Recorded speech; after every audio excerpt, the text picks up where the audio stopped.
This program provides education, not advice. Sponsors pay a fee for endorsements and interviews. See the truthayf.com disclosure page for details. This is where technology, innovation, and personal finance come together. This is the truth about your future with Rick Edelman. It's Friday, March 22nd.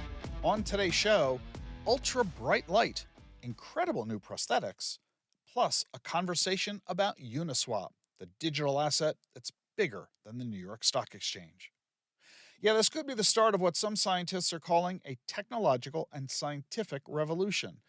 This new tech shouldn't be able to work. It violates the laws of particle physics. It's what they call coherent light.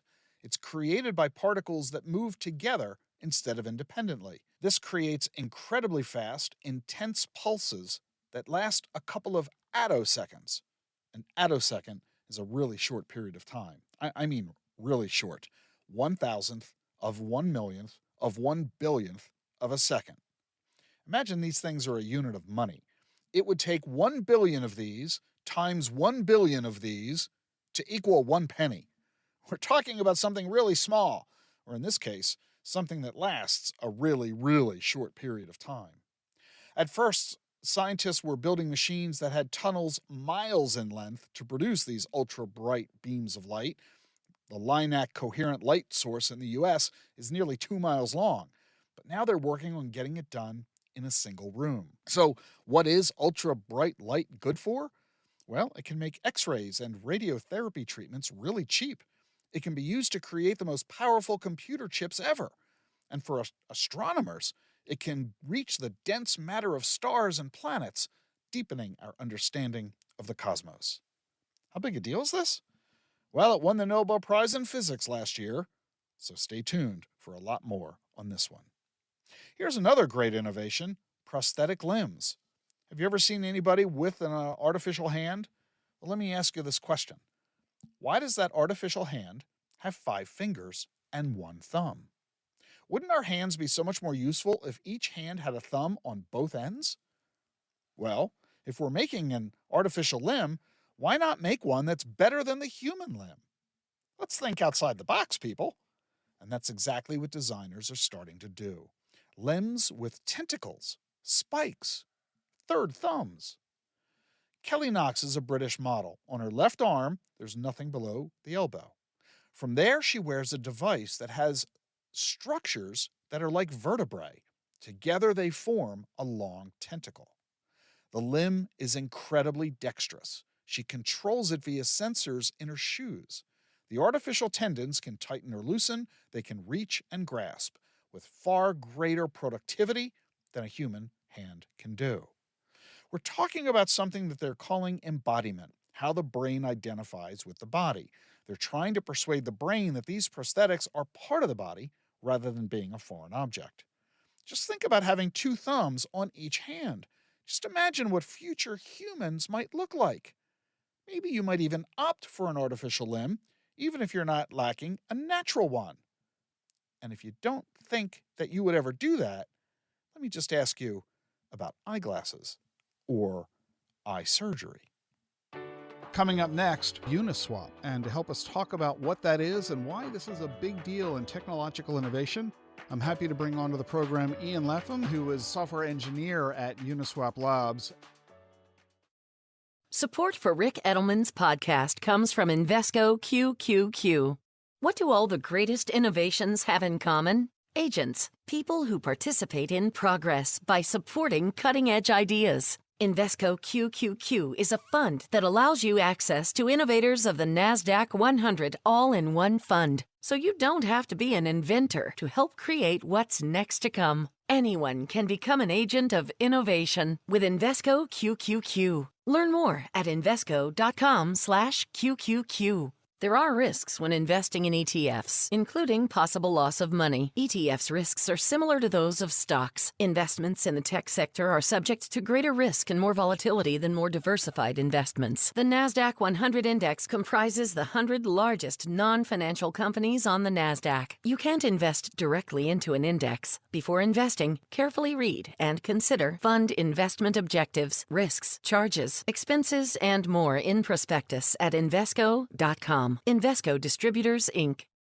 The truth about your future with Rick Edelman is brought to you by Schwab. Schwab Trading is now powered by Ameritrade to give you a new elevated trading experience tailor-made for trader minds. Go deeper with Thinkorswim, the powerful award-winning trading platforms now at Schwab. Unlock support from the Trade Desk, a team of passionate traders who live and breathe trading like you do. And sharpen your skills with an expanding library of online education crafted just for traders, all designed to help you trade brilliantly. Learn more at schwab.com/trading.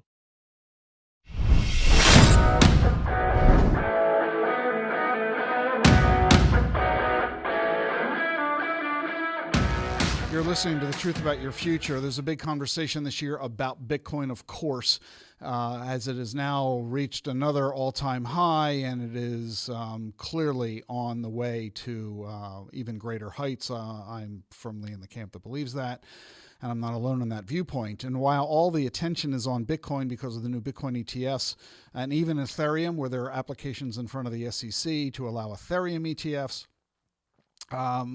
there's another few coins out there that you may not be familiar with, and one in particular that I think is worth of conversation is Uniswap. And to help us talk about what that is and why this is a big deal in technological innovation, I'm happy to bring onto the program Ian Lapham. He is the software engineer at Uniswap Labs. Ian, welcome to the program. It's great to have you here. Hey, Rick. Thanks for having me on. I'm excited to talk to you today. Ian, you were one of the first people to join Uniswap Labs when it was founded in 2019. You were employee number what? That's correct. I joined the team in 2019. I was employee number 3. So when I joined, it was a team of 4. Company Uniswap was founded by Hayden Adams in 2018. It was initially funded off of a grant from an organization called the Ethereum Foundation. So it started out much more like an experiment. But after some early success, Hayden raised some funds and hired engineers and designers, and we started building what is Uniswap today.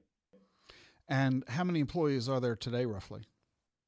So today at Uniswap, we have over 100 employees. So it's much larger than it was in 2019. So, okay, you started in 2019. There were 4 of you. Now there's over 100 of you. Okay, that's impressive, but let's face it, that's still a small company. Why should anybody really pay a whole lot of attention to this? You sound like any successful small business, but small it still is, or at least it would appear based on the number of employees. But there are some other metrics that tell a very different story. So give us some of the other statistics regarding Uniswap. Yeah. So you're actually touching on one of the interesting things that I find interesting about crypto is that small teams with crypto and blockchain technology can make a huge impact. So the ratio of what you can accomplish based on the team size, I think, is very impressive in crypto compared to maybe traditional finance or other areas of tech. So I think maybe the first thing you can look at is all-time volume traded on the Uniswap protocol.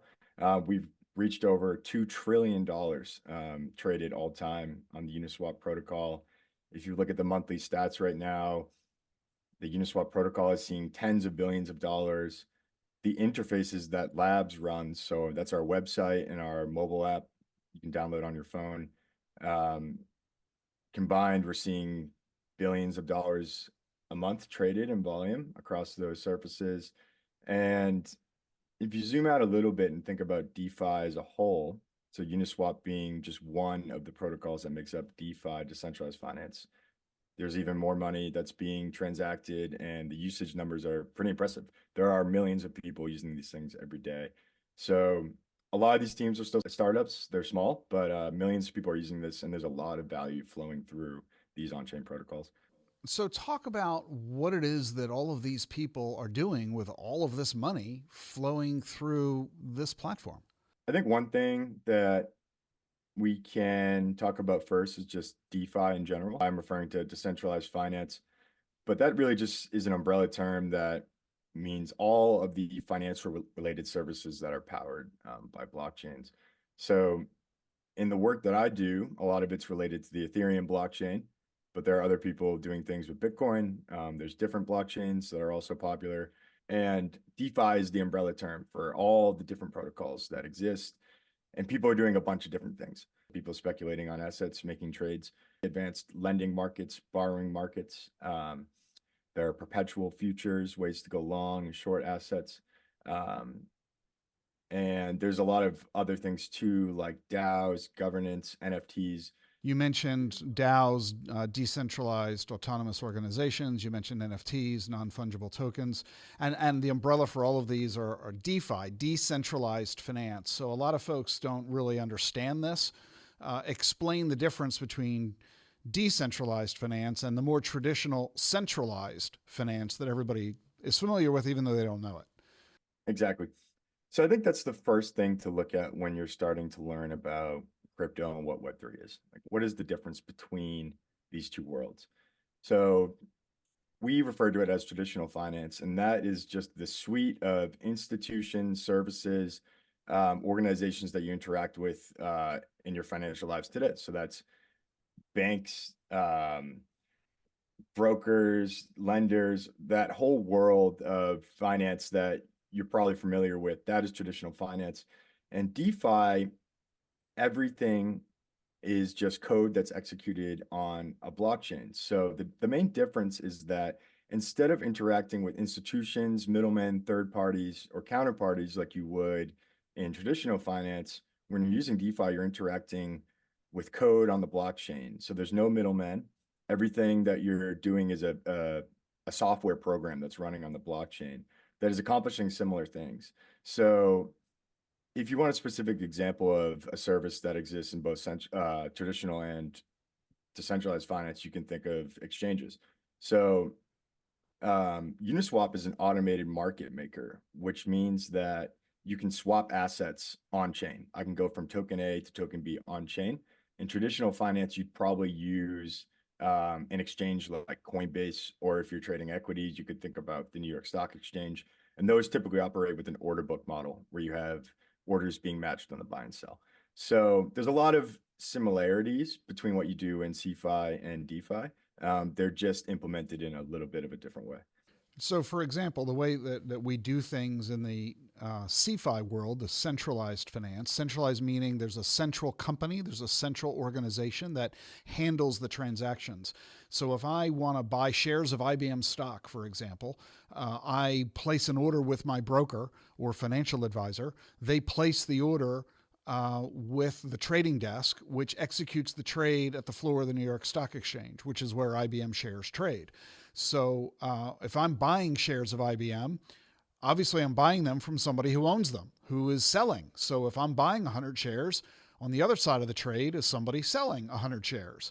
And it's the broker and the brokerage firm and the stock exchange. They're facilitating the exchange of the stocks between buyers and sellers. You have these intermediaries, these middlemen who are in between me, the buyer, and the other guy who's the seller. So these intermediaries, they all charge fees for their services. So there are delays in getting the transaction done. For example, under securities laws, it's called T+2, trade plus 2 days of settlement. So if I buy my shares of IBM today, I don't get my shares for 2 more days because it takes T+2 for the trade to settle.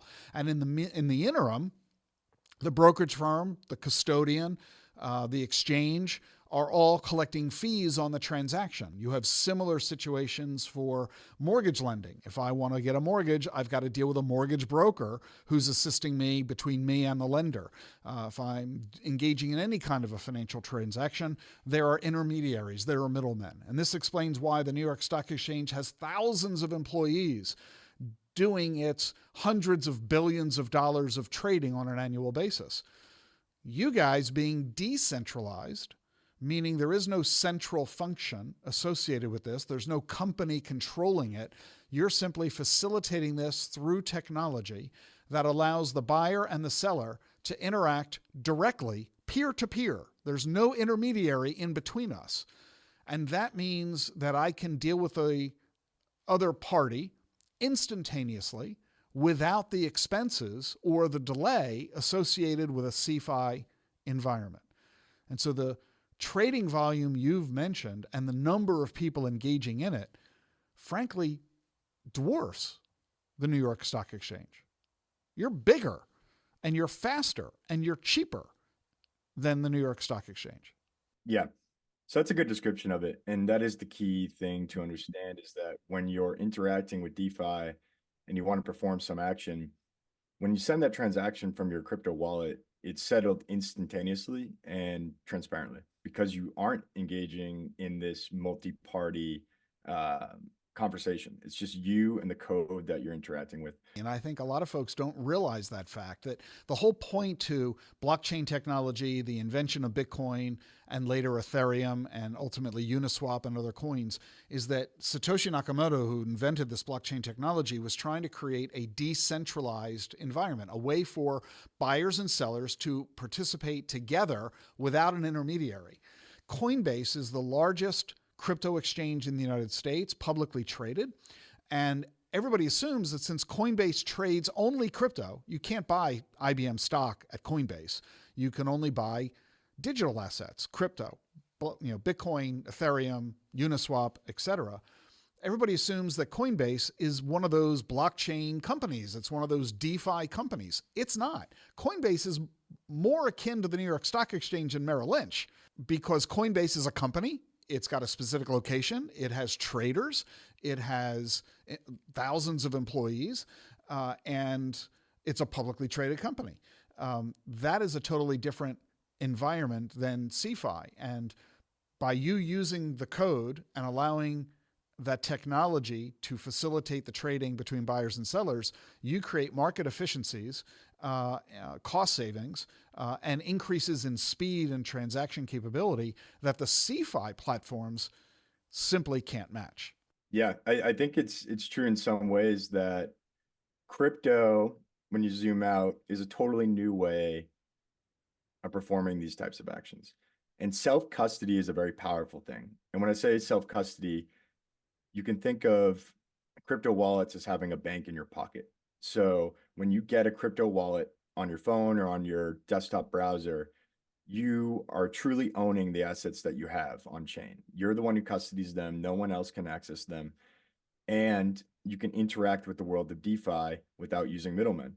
So it's really empowering for individuals to have crypto wallets and to be able to access DeFi, because they can use all these new services, and throughout that entire time, they are the ones in control of their assets. And it's a new paradigm for doing things. Like if you think about just your bank now and all the different services you interact with, you rely on a lot of third parties and institutions to do the things you want to do. But with self-custody, it's a brand new model. That being said, I do think there is a future overlap between big institutions, traditional finance, and blockchains. I think it'll take some time. There's a lot of things to work through, but I think institutions are coming around to the benefits of tokenization.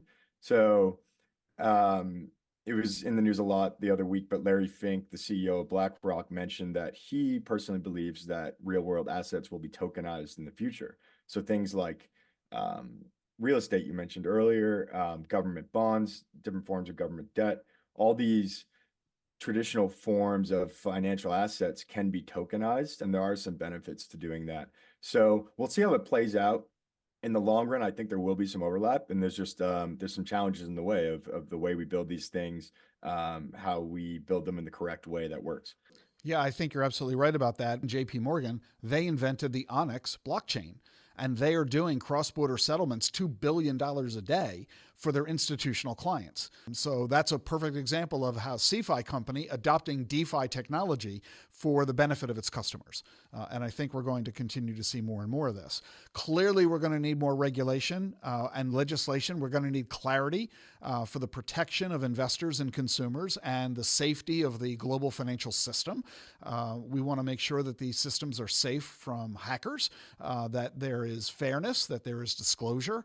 And so we're going to need to create the rules of the road because the technology is ahead of the regs right now. We haven't had any legislation on this subject yet, and clearly everybody recognizes that we're going to need it. Just like when Henry Ford started, pushing out Model Ts out of the factory, there weren't speed limits anywhere in the country, let alone stop signs and traffic signals, or you drive on the right so you don't crash into me on the left. We're going to have to create the rules of the road for crypto because this technology is simply too powerful. It offers too many benefits, and the speed with which you're developing it is pretty amazing. To have gone from nothing in 2009 to a cumulative $2 trillion worth of transactions 5 years later is really pretty astonishing. Along the way, Uniswap has a digital coin to facilitate these transactions called Unicoin. This token is a token that governs the Uniswap protocol. So community members can vote on proposals using Uni. But I think a clear thing to understand is that the company I work for, Uniswap Labs, does not participate in this governance. It's actually run by the decentralized global community that is the Uniswap DAO. Governance is completely decentralized. Proposals and activities that drive initiatives are decided by this more broad global community. And if we look back at the timeline of it, the token actually didn't exist when Uniswap was first created. Governance was introduced along the way, and it's morphed and matured over the years. The Uniswap Foundation is an organization that helps steward and move forward. And I just want to make the distinction that Uniswap Labs, company I work for, we're focused on building products and services for people to access DeFi and the Uniswap protocol. And governance is a larger thing. So what are the challenges? What do you face next? So there's a lot of challenges in crypto. I think the biggest thing, in my opinion, is ease of use. For retail users, it's still very difficult. I think you've probably heard stories of people losing their seed phrase or losing millions of dollars or getting hacked, and those things do happen. So at the end of the day, we need to make this easier. We need to make it the time from getting sent a link to start using crypto to being able to do it less than 5 minutes. Like, you need to be able to create accounts. You need to be able to use iCloud and all the things you're used to for saving passwords. And then you need to do it in a way that kind of mirrors Web 2, like the old way of using apps. So ease of use is a big one. I think another thing is use cases. I think for some people, crypto is great right now. Speculation is a big use case, lending, borrowing, even just store of wealth. But I think for some people that maybe not super interested in investing, there's not a lot that's appealing to them about crypto. But as someone who works in crypto, I can say that there are a lot of use cases that are being worked on, a lot of things with social media, consumer goods, and so many more things, NFTs, that are going to be interesting to a lot of people. So when we can make this easier to use, safer to use, and more interesting to use, we'll see the growth. And we're making huge progress in every single one of those areas every day. What do you think is the timeline for, I'll say, mass adoption, where, back in the day, nobody had an iPhone, and then it took X amount of time for everybody to have one? Where do you think we are on the timeline of DeFi and the use cases you're describing, where it's commonplace for people to have Uniswap or something like it? So it's always hard to make predictions like this, but I think my general feeling is that within the next 5 years, it'll be a very, very normal thing to have a crypto wallet on your phone. And again, it's hard to make these predictions, but every day with the advancements we're seeing in the technology, the wallets are getting more secure, easier to use. It'll feel like logging in with your email. People are starting to learn what crypto is, and they're not getting hacked. So I do think we're in that medium term timeline when having a crypto self-custody wallet on your phone is something that most people will have. And then I think the other side of this is looking at institutional adoption. For me, it's a bit less related to the work that I do, but you're already seeing institutions getting involved today. And again, I think it's a similar timeline. When in 5 years, we'll look back and say that was probably obvious. And I think at least exposure to Bitcoin and Ethereum will be much more accepted in the realms of finance. Even today, it's a pretty normal thing to have exposure to Bitcoin and Ethereum, and I think it'll be the same way, but a lot larger within the next 3 to 5 years. So talk about it from a consumer perspective or investor perspective. If somebody wanted to engage with DeFi, how do they do that? DeFi is definitely a scary thing to a lot of people, and so is crypto in general. So I think the first one is understand the basics. If you don't really know what Bitcoin is yet or Ethereum, definitely look that up. There's so much content out today and your podcast and so many other good resources. You can learn that very quickly. But once you get over that initial chunk of education, there's a couple things you can do.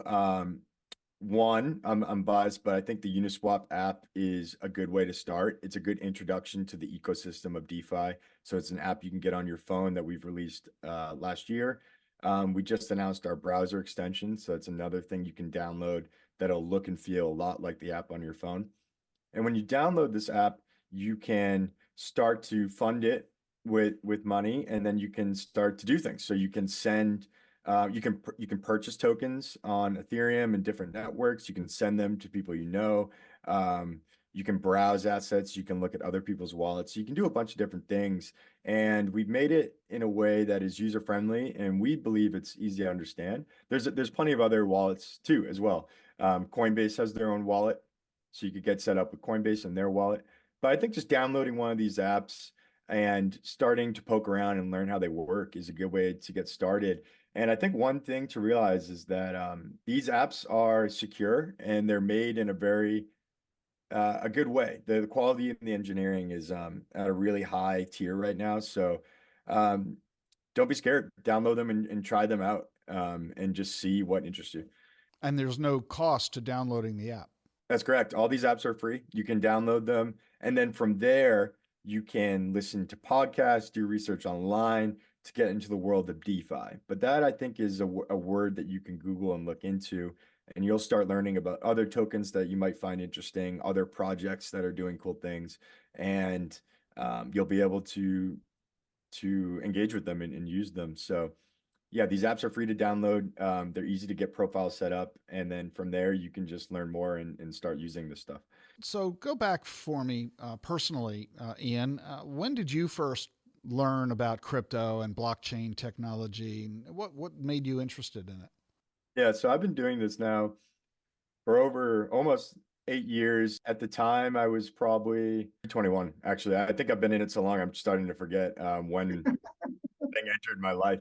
But I remember the first thing that interested me was Ethereum. You can write software programs that can be used on Ethereum, whereas Bitcoin is just a token. So for me, someone with a background in engineering and computer science, that was really interesting to me, that anyone could write these pieces of software and deploy them and then have them be accessible by the entire world. And back then, DeFi didn't really exist. Uniswap didn't exist. There wasn't a lot you could do on chain, but I just fell in love with it. I thought the technology was just so interesting. And you've been with Uniswap ever since. And any plans, aspirations? People ask me that a lot. There's so much more to do. There's so many things that we're working on at Uniswap right now. In the last week, we've announced 2 new products, our browser extension and a feature where you can do limit orders, which people have been waiting for forever. But there's a lot of other things that we're working on. And I think Uniswap is one of the best teams in crypto, and I love working with my team. And I think the plan is just to keep going. We're going to make it easier for people to use this stuff, more safe, more secure, and more fun. What would you recommend to others who are interested in a career in crypto? The beauty of getting interested in this now is that there's such a range of different skills that can be used within crypto. I'd say 10 or 8 years ago, you probably would have needed a background in either finance or engineering, because that was the bulk of the work, was a lot of building out protocols, engineering on new ways to do things.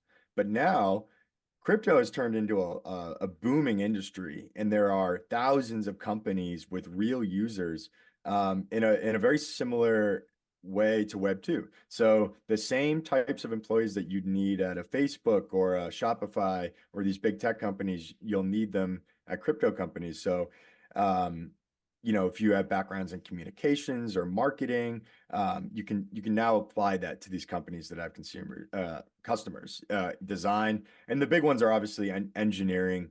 There's a lot of software being written, so software is a big one.